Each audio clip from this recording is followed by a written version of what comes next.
ભાવેશભાઈને education ફિલ્ડમાં 20 વર્ષનો અનુભવ છે. ફોરેન અને ઇન્ડિયન એજ્યુકેશન સિસ્ટમ વિશે તેમણે ઘણી જ ઉપયોગી વાત કરી છે. તેઓ શ્રી ફોરેન કેમ્પ્સ પ્રાઇવેટ લિમિટેડના એમડી છે. ભાવેશભાઈ, અંતરંગમાં આપનું સ્વાગત છે. Thank you Kishorbhai. ભાવેશભાઈ, અત્યારે આપ કયા ફિલ્ડમાં કાર્યરત છો? કિશોરભાઈ, હું ઓવરઓલ એજ્યુકેશનમાં જ છું લાસ્ટ 20 વર્ષથી, અને એજ્યુકેશનમાં અમે લોકો કન્સલ્ટિંગ વર્ક કરીએ છીએ. એટલે નોર્મલી આ ફિલ્ડમાં સ્પેશિયલાઇઝેશન શું તમારું? કેમ કે ફિલ્ડ બહુ મોટું છે. રાઈટ, તમે એકદમ રાઈટ છો. સો અમે લોકો ડેફિનેટલી 3-4 સર્વિસીસ છે જે અમે લોકો કરી રહ્યા છીએ અત્યારના. એમાંથી જે અત્યારના લાસ્ટ 7-8 વર્ષથી જે સર્વિસ પર અમારું ફોકસ છે એ છે એડ ઇન્ફ્રા નામનું વર્ટિકલ, જેમાં અમે K-12 સેગમેન્ટમાં જે સ્કૂલિંગ સેગમેન્ટ છે, જ્યાં આગળ જુનિયર સિનિયર કેજીથી લઈને 12th સ્ટેન્ડર્ડ તકની સ્કૂલ્સ હોય એ લોકોને અમે સ્ટ્રક્ચરિંગ કરીએ છીએ, એ લોકોના ટ્રાન્ઝેક્શન્સ, એ લોકોને અમે એક્સપેન્શન આપીએ છીએ જોગ્રાફિકલી કમ્પ્લીટ ઇન્ડિયામાં, અને એ લોકો માટે અમે લોકો ફંડિંગનું પણ અરેન્જમેન્ટ કરીએ છીએ ઇન્ટરનેશનલી અને નેશનલી. હા, ઓકે. એટલે કોઈને સમજો કે નવું સ્ટાર્ટ કરવું હોય અથવા તો આ ફિલ્ડમાં આવવું હોય તો તમે કેવી રીતે ગાઈડલાઈન આપો છો? સો અમારા પાસે બે ટાઈપના ક્લાયન્ટ્સ હોય છે. એક તો જે એસ્ટાબ્લિશ છે એ લોકો માટે અમે આ બધી સર્વિસીસ આપીએ જે મેં કીધી તમને, અને જેને નવું આવવું હોય તો એ નવા આવવા માટે અમે લોકો એમને રાઇટ ફ્રોમ જે રિક્વાયરમેન્ટ્સ હોય છે CBSE ગાઈડલાઇન્સથી યા જે બી બોર્ડથી એ લોકોને જે શહેરમાં આવવું હોય તો એનું માર્કેટ સર્વે થાય, એ લોકોના પ્રોજેક્ટ રિપોર્ટ્સ બને, અને એ લોકોને શું ઇન્વેસ્ટમેન્ટ્સ લાગશે, કયા સ્ટેજ પર લાગશે, અને એ લોકોની વાયાબિલિટી કેટલા વર્ષમાં બનશે, અને એ લોકોએ આ પ્રોજેક્ટ કરવું હોય તો એમને કઈ કઈ ચીજની તૈયારી કરવી પડે, અને માઇન્ડસેટ એમનું હોવું જોઈએ કે આ ચીજને આટલો સમય લાગશે અને આ બધી આપણે પ્રોસિજર્સ કરવી પડશે યા ફોર્મેલિટી કરવી પડશે. નોર્મલી એમાં શું શું ફોર્માલિટીઝ હોય છે જે નવો ક્લાયન્ટ હોય એને માટે નોર્મલ? નવા ક્લાયન્ટ માટે સૌથી પહેલા અમને જગા કેવી પડે, અગર એમની પાસે હોય તો. અગર જો ન હોય તો અમે એમના માટે આઈડેન્ટિફાય કરીએ. જગા પછી અમે એ લોકોનું રેકી કરી દઈએ કે એ પર્ટિક્યુલર લોકેશનમાં સ્કૂલ ચાલશે કે નહીં ચાલે, અને માર્કેટ સર્વેમાં અમે લોકો એમનું કમ્પ્લીટલી સિટીમાં કેટલી સ્કૂલ્સ છે, ત્યાં આગળ કયા કયા બોર્ડ્સ ચાલે છે, કેટલા સ્ટુડન્ટ્સ છે, શું ફી સ્ટ્રક્ચર છે, અને એસેટ્સ કેટલી છે, લાયબિલિટી કેટલી છે, એટલે જેટલી ઇન્ફોર્મેશન અમે કોમ્પિટિટર્સ એ સિટીમાંથી લઈ આવી શકીએ એ એમને લઈ આવીને આપીએ, અને એના બેઝ પર એ લોકોને આઈડિયા આવી જાય કે એ લોકોને કેટલી ફીસ ચાર્જ કરવી જોઈએ, છોકરાઓ ક્યાંથી આવશે, કેટલા ડિરેક્શનથી આવશે, કેટલા ડિસ્ટન્સથી આવશે, એ બધી ચીજો એ સર્વેમાં આવી જાય. Okay okay. એટલે ઓવરઓલ તમે કોઈ પણ માણસ જે એસ્ટાબ્લિશ હોય એમને તો ખબર જ હોય એટલે એમાં તમે કન્સલ્ટિંગ કરો, પણ નવો માણસ કોઈ પણ હોય અને એને ઇન્ટરેસ્ટ પડે કે ભાઈ આ છે તો એમાં તમે એ રીતે બી માર્ગદર્શન પૂરું પાડો છો, બરાબર? 100%. બટ જે તમે કીધું એસ્ટાબ્લિશ પ્લેયર માટે આજની તારીખમાં એ લોકોને પણ અમારું માર્ગદર્શનની જરૂરત હોય છે, કારણ કે આજે અમે લોકો ઇન્ડિયાના one of the biggest consultant છે આ પર્ટિક્યુલર વર્ટિકલમાં. અમે લોકોએ જેટલી સ્કૂલ્સ કરી છે એટલી આઈ ડોન્ટ રિમેમ્બર કે કોઈ કરી હશે, અને એ લોકોને અમે રાઇટ ફ્રોમ એવરી અન્ડરસ્ટેન્ડિંગ દઈએ કે કયા સ્ટેટમાં, કયા સિટીઝમાં આવવું જોઈએ, કયા મોડલમાં આવવું જોઈએ, કારણ કે આમાં ઘણા બધા મોડલ્સ છે, અને ફાઇનાન્શિયલી એ લોકો માટે કયા મોડલ એ લોકો માટે એપ્રોપ્રિએટ રહેશે, અને એ લોકોને માટે અગર જો અમારે પૂરું રેડી કરવાનું હોય બધી ડોક્યુમેન્ટેશન્સ, તો અમે એ લોકો માટે એ બી કરીએ. તમને એક એક્ઝામ્પલ આપું છું કે હમણાં અમે લોકો એક હૈદરાબાદના સ્કૂલ ગ્રુપ સાથે વાત કરીએ છીએ. એ લોકો પાસે ઓલરેડી 2 થી 3 સ્કૂલ છે. હવે એ લોકોને બીજી સ્કૂલ્સ લઈ આવવાની છે બીજા સ્ટેટમાં, અને એ લોકોને માટે અમે લોકો બધા ડોક્યુમેન્ટેશન્સ રેડી કરી આપી રહ્યા છે, પૂરું સેટ રેડી કરી આપીએ છીએ, અને પછી એ લોકો માટે ફાઇનાન્સર્સ ને ઇન્વેસ્ટર્સનું અમે લોકો મીટિંગ ઓર્ગેનાઇઝ કરશું.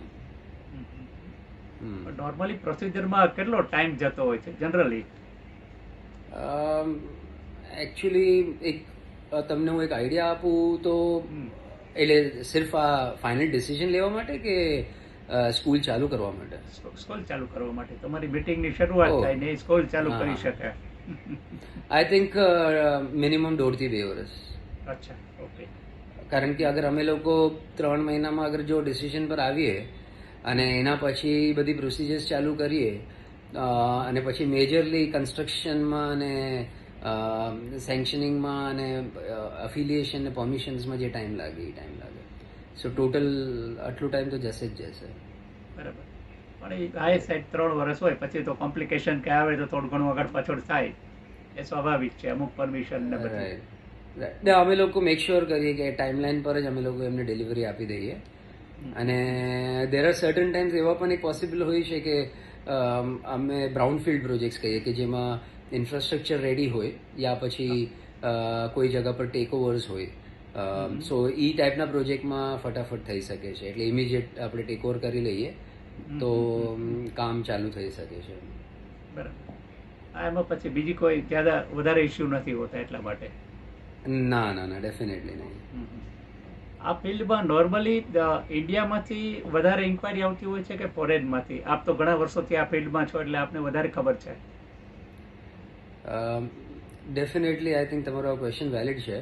આઈ વુડ સે કે અત્યારના તો જે છે એ આપણે ઇન્ડિયાના ઓપરેટર્સ માટે કદાચ 80 to 90% લોકો ઇન્ડિયાના જ લોકો ઇન્ટરેસ્ટ વધારે લઈ રહ્યા છે.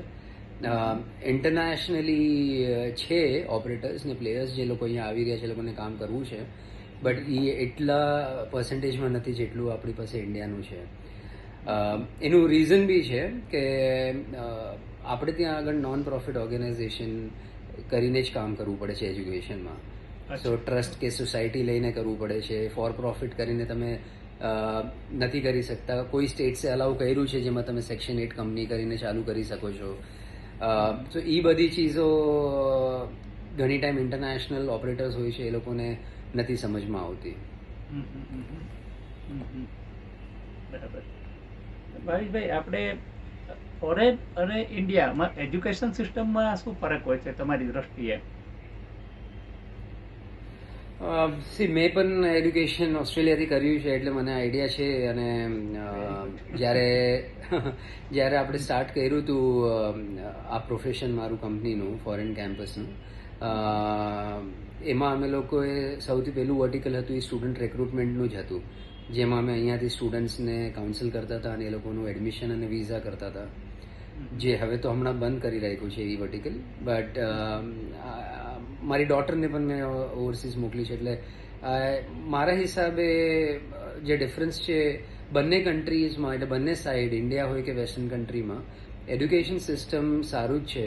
આપણે ત્યાં પણ સારામાં સારી ઇન્સ્ટિટ્યુશન્સ છે, ત્યાં પણ છે. બટ જે મને પર્સનલી ફરક લાગે છે એ છે કે ત્યાં આગળ મેજરલી એક્સપોઝર પર, આપણે અસાઇનમેન્ટ્સ પર, પ્રેક્ટિકલ એડ્યુકેશન પર વધારે ફોકસ છે.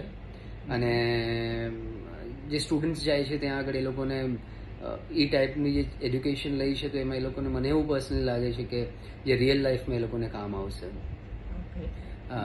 ટાઈપનું. એટલે થિયોરેટિકલ છે બટ એ આજના સમયમાં રિયલ લાઈફમાં તમને કામ કરવા ટાઈમ પર જે લાગે એ ટાઈપનું જ એ લોકોનું છે એડ્યુકેશન સિસ્ટમ. આ ફિલ્ડ તો ઘણું મોટું છે, તો આપ કઈ કઈ ટાઈપની સર્વિસો આપો છો?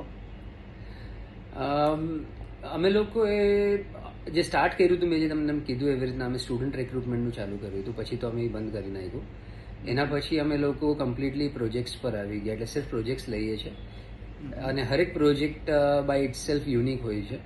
સો વન ઓફ ધી પ્રોજેક્ટ જે અમે પહેલો પ્રોજેક્ટ સ્ટાર્ટ કર્યો તો એમાં નાગપુરની એક કોલેજ ગ્રુપ છે જે લોકોને લંડનમાં કોલેજ ખોલવું હતું, તો એ લોકો માટે અમે લંડનમાં કોલેજ ખોલી આપી હતી.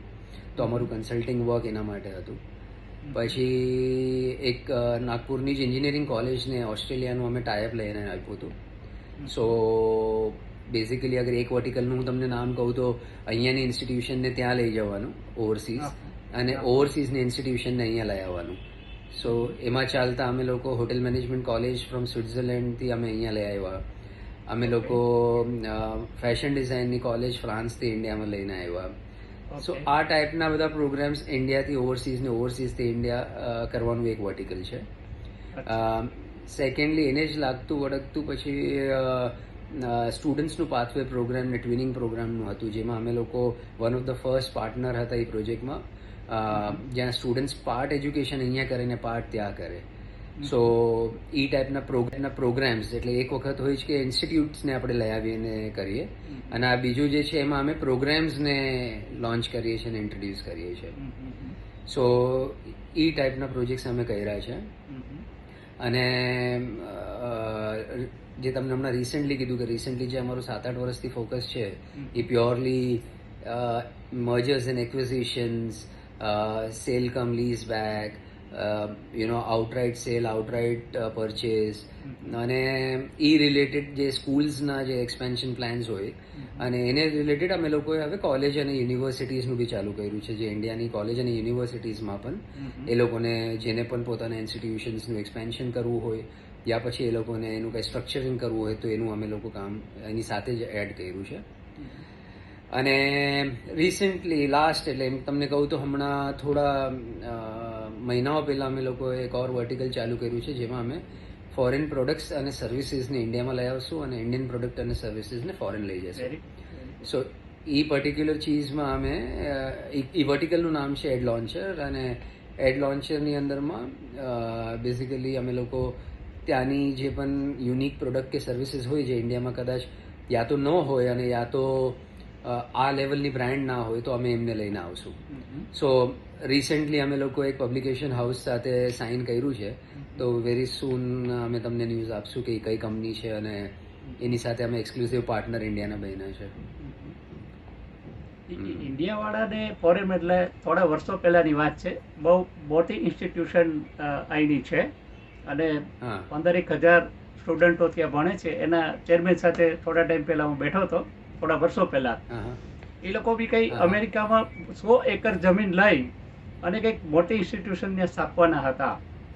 હવે એમાં હું ડીપમાં નથી ગયો, પણ જસ્ટ તમને કે ભાઈ જે ફોરેનમાં અહીંથી આવા લોકો ઇન્સ્ટિટ્યુશન કરતા હોય છે તો ત્યાં કઈ ટાઈપના એ લોકો એજ્યુકેશન કે અભ્યાસક્રમો કે કઈ ટાઈપની તક છે તમારા હિસાબથી?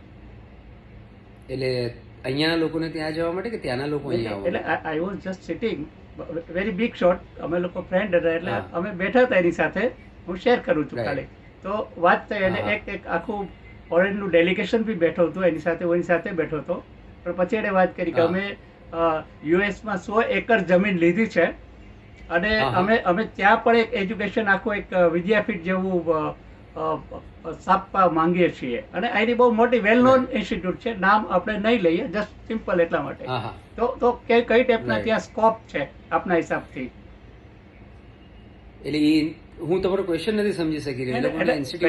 ક્વેશ્ચન એટલે એવું છે કે આઈડી જે એક વેલ નોન ઇન્સ્ટિટ્યૂટ છે, કે વેરી બિગ કહેવાય, બોમ્બેની અંદર એક નામથી સારામાં સારું એટલે વર્લ્ડમાં નામ છે, એ લોકોએ યુએસમાં 100 એકર જમીન ખરીદી છે. અને બહુ કઈ મોટું ઇન્સ્ટિટ્યુશન ત્યાં એજ્યુકેશન ક્ષેત્રે કરવા માંગે છે.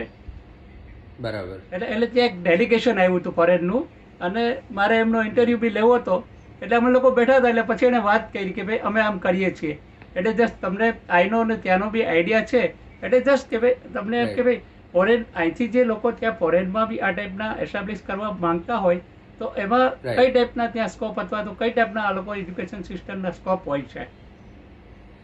આ બહુ તમે સારો ક્વેશ્ચન કર્યો છે, કારણ કે હમણાં અમારા લોકોનું પૂરું ફોકસ એના ઉપર જ છે કે કેવી રીતના અમે લોકો અહીંયાથી ત્યાં આપણે ઇન્સ્ટિટ્યુશન્સને લઈ જઈએ.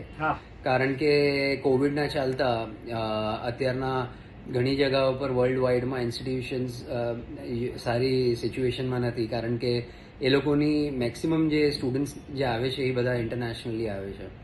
સો અને ઇન્ડિયામાં આપણે જે ઇન્સ્ટિટ્યુશન્સ છે એ લોકો અગર જો ત્યાં એ લોકોનું પ્રેઝન્સ લઈ જાય છે કોઈ બી કન્ટ્રીમાં, તો એ લોકોની ઓપોર્ચ્યુનિટીઝ બહુ વધી જાય છે. હું તમને એનું સિમ્પલ રીઝન કહું છું કે સ્ટુડન્ટ્સ એ લોકો વર્લ્ડ વાઇડથી રેક્રુટ કરી શકે, જે one of the biggest advantage છે. એટલે તમારું અગર પ્રેઝન્સ સે ફોર એન એક્ઝામ્પલ અગર યુએસમાં હોય, કેનેડામાં હોય, ઓસ્ટ્રેલિયામાં હોય, યુકેમાં હોય, તો તમે પૂરા વર્લ્ડથી સ્ટુડન્ટ્સને લઈ આવી શકો.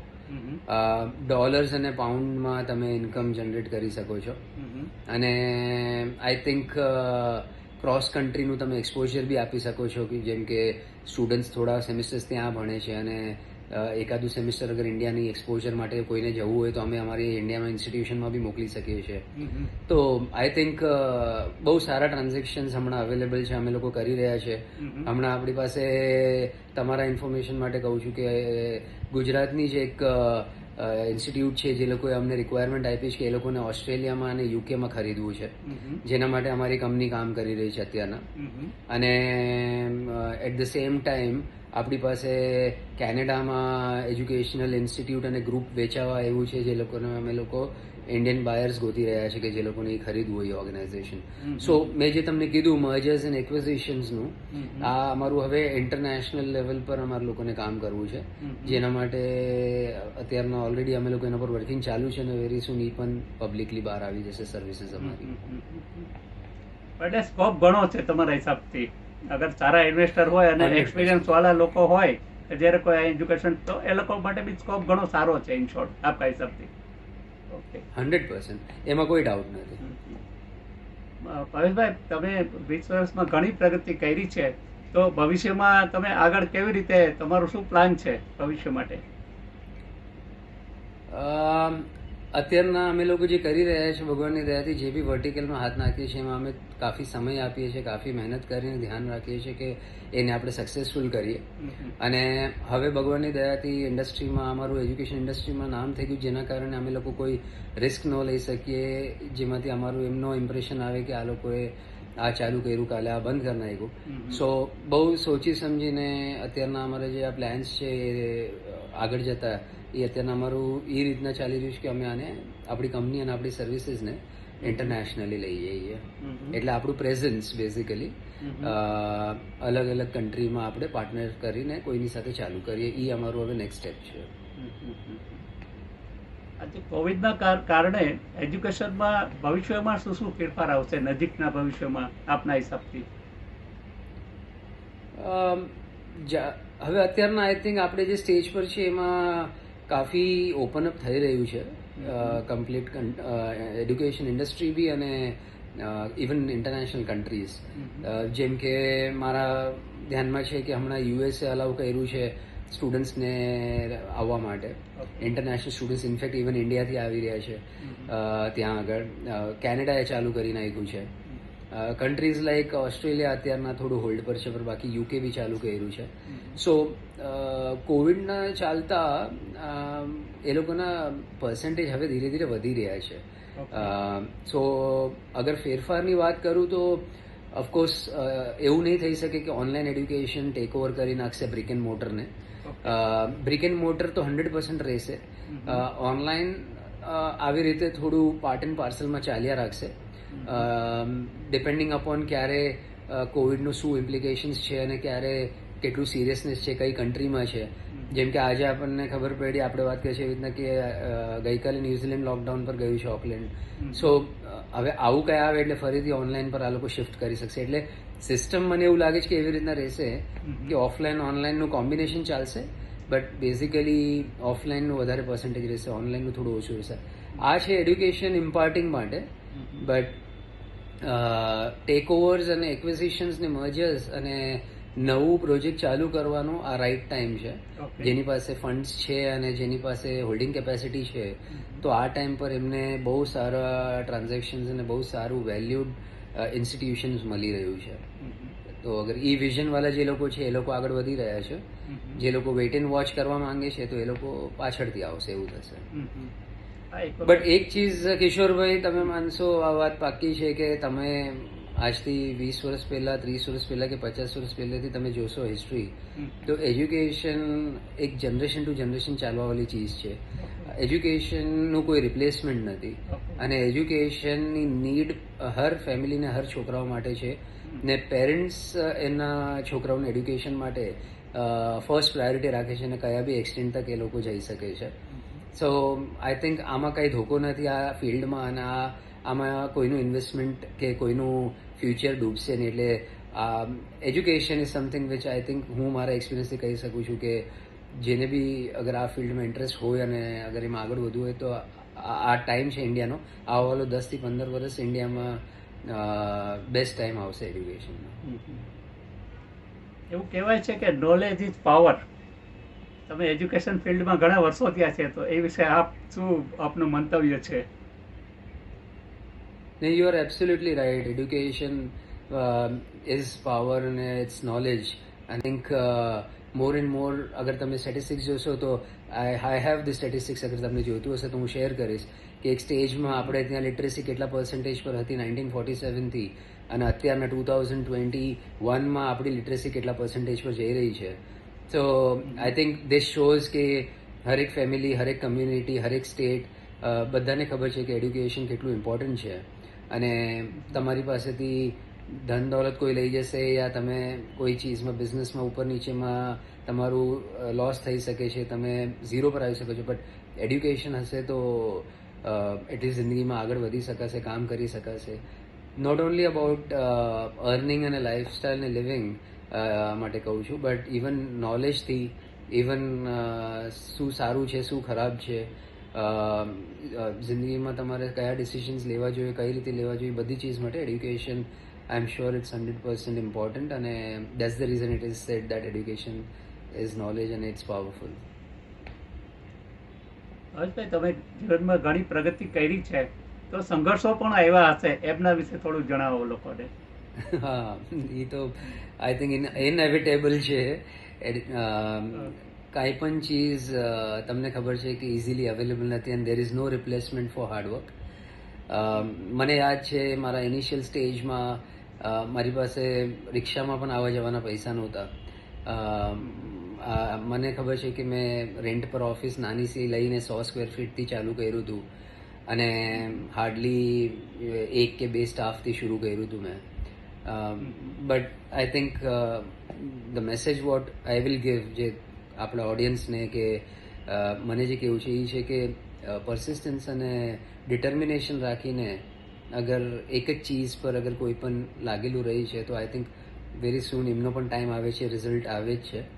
કારણ મેં જે ટાઈમ પર હું આ ફિલ્ડમાં આવ્યો હતો એ ટાઈમ પર એડ્યુકેશન એના પીક પર નહોતું જે અત્યારના પીક પર છે. એ ટાઈમ પર બધા સ્ટ્રગલ કરી રહ્યા હતા. એડ્યુકેશન ઇન્સ્ટિટ્યુશનમાં કન્સલ્ટન્ટ તરીકે 20 વર્ષ પહેલાં તમને હાર્ડલી કોઈ જોવા મળતું હશે. ન્યૂઝમાં એટલું એડ્યુકેશનનું આવશે બી નહીં તમને ક્યારે બી.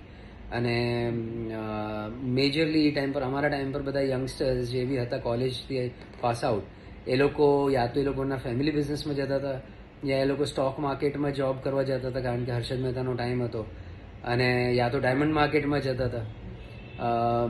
સો આઈ થિંક મેં એ ટાઈમ પર એડ્યુકેશન ચૂઝ કર્યું અને આઈ સ્ટિક ટુ ઇટ. અને ગોડ ઇઝ કાઇન્ડ અને સરસ્વતી માતાના આશીર્વાદ છે કે I am successful today in this field with not only name, goodwill, credibility but I think everything. એવું નો પેઇન નો ગેઇન એના જેવી વાત છે. Exactly you are right. Very good. યુવા વર્ગે આ ફિલ્ડમાં આવવું હોય તો શું કરવું જોઈએ આપના હિસાબથી? સી અગેન તમે જ આઈ થિંક સ્ટાર્ટિંગમાં કીધું હતું કે આ ફિલ્ડ ઘણી વાસ્ટ છે. સો અગર યંગર જનરેશનને આ ફિલ્ડમાં અગર આવવું હોય તો ઇટ ડિપેન્ડ્સ કે એ લોકોને શું કરવું છે, એ લોકોની લિમિટેશન શું છે, એ લોકોની સ્ટ્રેન્થ શું છે. હવે જેમ કે હું તમને કહું કે અગર કોઈની પાસે ફાઇનાન્સ છે, ફેમિલી બેકગ્રાઉન્ડ છે, તો આઈ વુડ સે કે એ લોકોએ પોતાનું એડ્યુકેશન ઇન્સ્ટિટ્યુશન લાઇક સ્કૂલ્સ છે યા વોકેશનલ ટ્રેનિંગનું કાંઈ ઇન્સ્ટિટ્યૂટ છે એવું કંઈ ચાલુ કરવું જોઈએ. અને પછી એને પેન ઇન્ડિયા અને પછી ઇન્ટરનેશનલ લઈ જવું જોઈએ. એટલે that kind of a vision હોવું જોઈએ. અગર જેની પાસે ફાઇનાન્શિયલી એટલું સ્ટ્રોંગ સાઉન્ડ ના હોય તો મારી જેમ કન્સલ્ટિંગ કરી શકે છે. અને કન્સલ્ટિંગ કરવામાં પણ જે પણ હેલ્પ યા જે પણ ગાઈડન્સ હું દઈ શકતો હોઈશ તમારા થ્રુ એ હું 100% કરીશ આજના નવા જનરેશન માટે. અને જે બી એ લોકોને હેલ્પ જોઈતી હશે, કોન્ટેક્ટ્સ, કનેક્શન્સ, હું એ બધું આપવા માટે રેડી છું. But one thing is for sure કે પેશન હોવું જરૂરી છે એજ્યુકેશનમાં. પૈસા જોઈને નહીં આવવું જોઈએ કોઈ પણ ફિલ્ડમાં. આઈ થિંક પેશન હશે તો મની વિલ ફોલો. મોટાભાગના ક્વેશ્ચન આવી ગયા છે મારા હિસાબથી. આપના હિસાબથી જો કંઈ રહી જતું હોય અથવા તો કંઈ કહેવા જેવું લાગતું હોય તો આપ કહી શકો છો હર્ષભાઈ. ના આઈ થિંક તમે મેજરલી બધું કવર કર્યું જ છે Kishorbhai, but still just to wind this up I would say કે એડ્યુકેશન ઇઝ ધ સ્પેસ જેમાં બધાએ આવવું જોઈએ. વન ઓફ ધી વર્ટિકલ જેના ઉપર આપણે વાત નથી કરી, જેમાં હજી હું પણ નથી આવ્યો, બટ દેટ ઇઝ એડટેક, જેમાં આજની તારીખમાં બધા જે સ્ટાર્ટઅપ્સ આવ્યા છે એડટેક પર, જેમ કે તમે જોયું હશે બેજુસ એપનું નામ સાંભળ્યું હશે તમે. હા હા, એડ ખૂબ આવે છે. યસ, તો આજની તારીખમાં એ લોકો વર્લ્ડમાં one of the biggest fund raise કરવાવાળી કંપનીઓમાંથી છે. આજની તારીખમાં ફોરેન ફંડ્સ મોટા તાદાદમાં ઇન્ડિયાના સ્ટાર્ટઅપ્સ જે એડ્યુકેશનના છે એમાં ઇન્વેસ્ટ કરી રહ્યા છે. ઇન્ડિયાના HNIs પણ જે છે એ લોકો પણ એની અંદર ઇન્વેસ્ટ કરી રહ્યા છે. અને એડ્યુકેશનલ સ્ટાર્ટઅપ પર એક આઈ વુડ સે કે કોઈ પણ નવા જે પણ યંગસ્ટર્સ હોય કે પછી ઇન્વેસ્ટર્સ હોય એ લોકોએ એડટેક પર ધ્યાન આપવું જોઈએ. અને એડ્યુકેશન ટેકનોલોજી રિલેટેડ જેટલા સ્ટાર્ટઅપ્સ છે એ અત્યારના લીપ્સ એન્ડ બાઉન્ડ્સ ગ્રો થઈ રહ્યા છે અને બહુ સારી રીતના આગળ વધી રહ્યા છે. સો આઈ થિંક એ એક લાસ્ટ એસ્પેક્ટ આપણો રહી ગયો હતો, તો મેં કીધું થોડું એડ કરી લઉં એને પણ. થેન્ક યુ વેરી મચ ભાવેશભાઈ, આપનો ખૂબ ખૂબ આભાર. Thank you Kishorbhai. I think I should thank you, your team અને અંતરંગ મેગેઝિન જે લોકો મને આ પ્લેટફોર્મ આપ્યું અને તમારા માધ્યમથી એટલીસ્ટ હું મારા વિચાર ઓડિયન્સીસ સામે રાખી શક્યો. So thank you very much Kishorbhai. Thank you sir. Thank you. અમને આશા છે કે ભાવેશભાઈની વાતોથી આપને ઘણી જ ઉપયોગી માહિતી મળી હશે. ચેનલને લાઇક, શેર અને સબસ્ક્રાઈબ જરૂર કરશો.